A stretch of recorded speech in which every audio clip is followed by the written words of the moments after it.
I believe around this time I had realized that the distance between my left furthest battlement wasn't the same size or the same length as the distance between my right furthest battlement. This is because the distance between my right furthest battlement and its 1 centimeter battlement next to it was shorter than 5 millimeters, which is what it was supposed to be.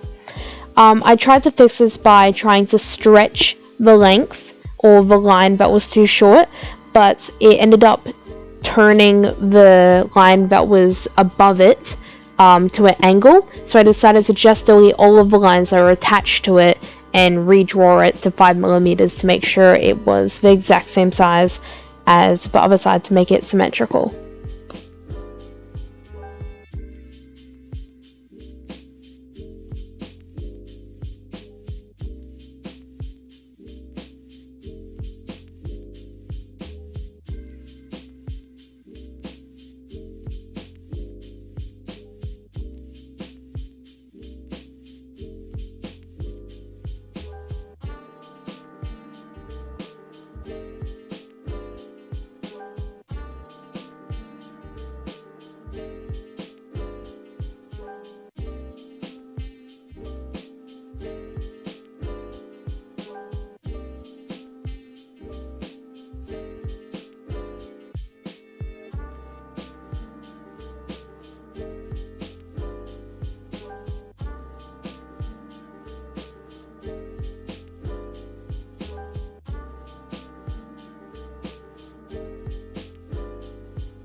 At this point, I had the brilliant idea of just copying pasting all of the gaps and the bumps I made so I wouldn't have to redo it.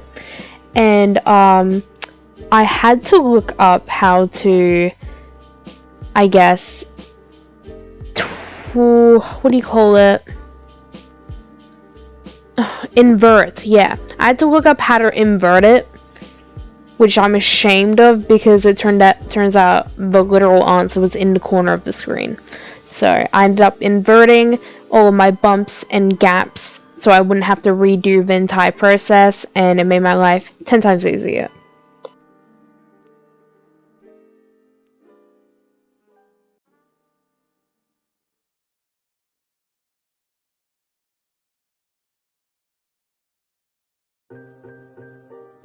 I ended up deleting the 8mm battlement on the right side because I had accidentally copy and pasted it with the rest of the bumps and gaps.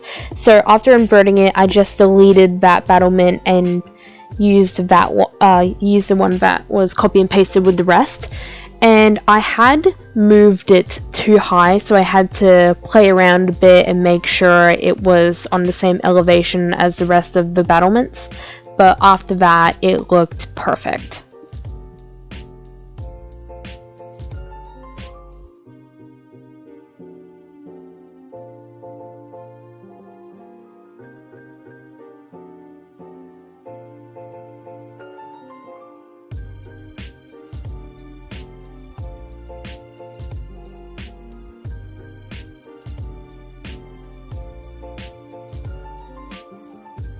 Now at this point, I just wanted to make a simple line on the bottom to, I guess, finish my shape, like to finish my basic wall. And these two lines on the sides would not go away. In general, I had no idea how to erase those lines anyways. I couldn't delete them since they were attached to the rest of my gaps and bumps. I tried to use an eraser to get rid of them, but that didn't work either, and sadly, these two lines are a part of the final design. I could not remove them.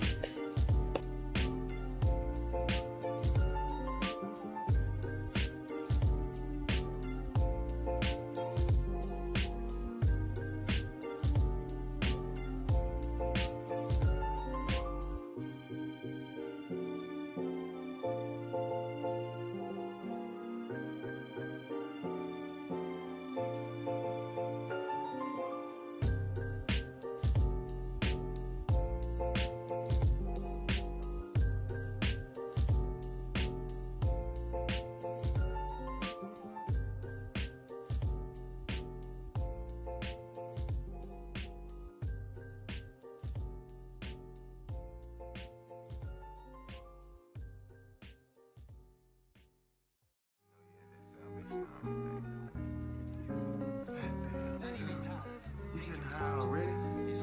It's just 2 o'clock. It's that late?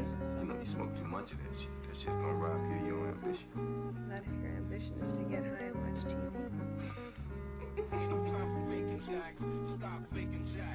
This is where I started to try and make my windows. I wasn't sure how to get the diagonal or angled lines attached to a regular rectangular shape, so I experimented with a few things, but what ended up working was making a 20mm tall shape or tall rectangle and make 10 by 10 squares inside of it. I then used 10mm lines and attached them to the corners of the top square. I then did a full pen outline of these angled, so it looks like a triangle on top of a 10 by 10 square. So I did a outline of the triangle and the square connected, and that's what ultimately gave me my window shape.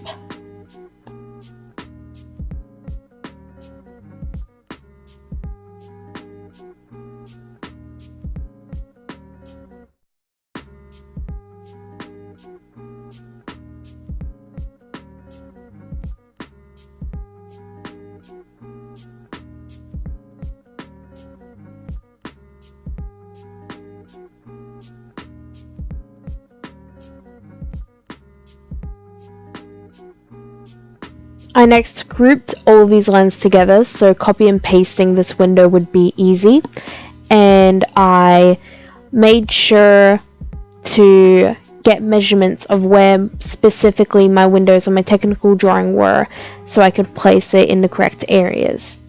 My first window to place was 15mm away from the top of the wall and 20mm away from the right side of the wall.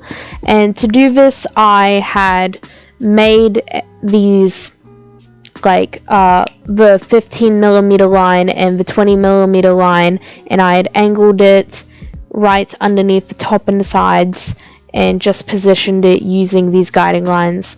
I had used these guiding lines to position all my windows, but of course the lines would be different sizes for each window because they were in different places. The second window I placed was 17mm away from the left side of the wall and 75mm away from the top of the wall.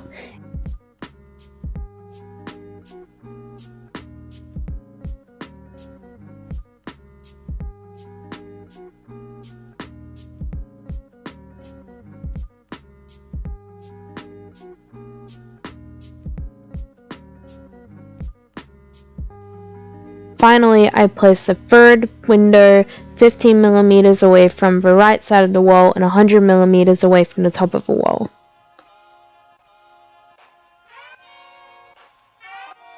Now here I had made the stroke thickness 0.05 with the intention of engraving the windows in for decoration, but now that I think about it, I didn't mean to do that. It would have been better to just cut the windows out so you can see the dice roll down when you drop it in. So that was one of the mistakes I made along the way.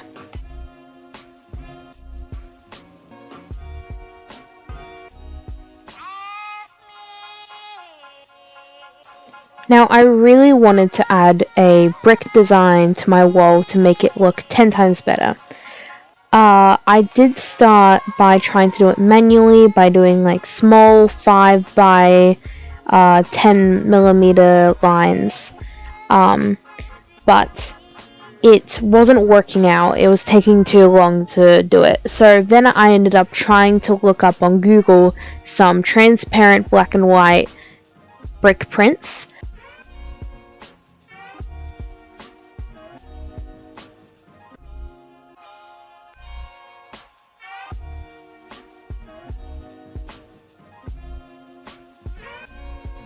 The rest of this is pretty much me trying different transparent PNG files to try and put a brick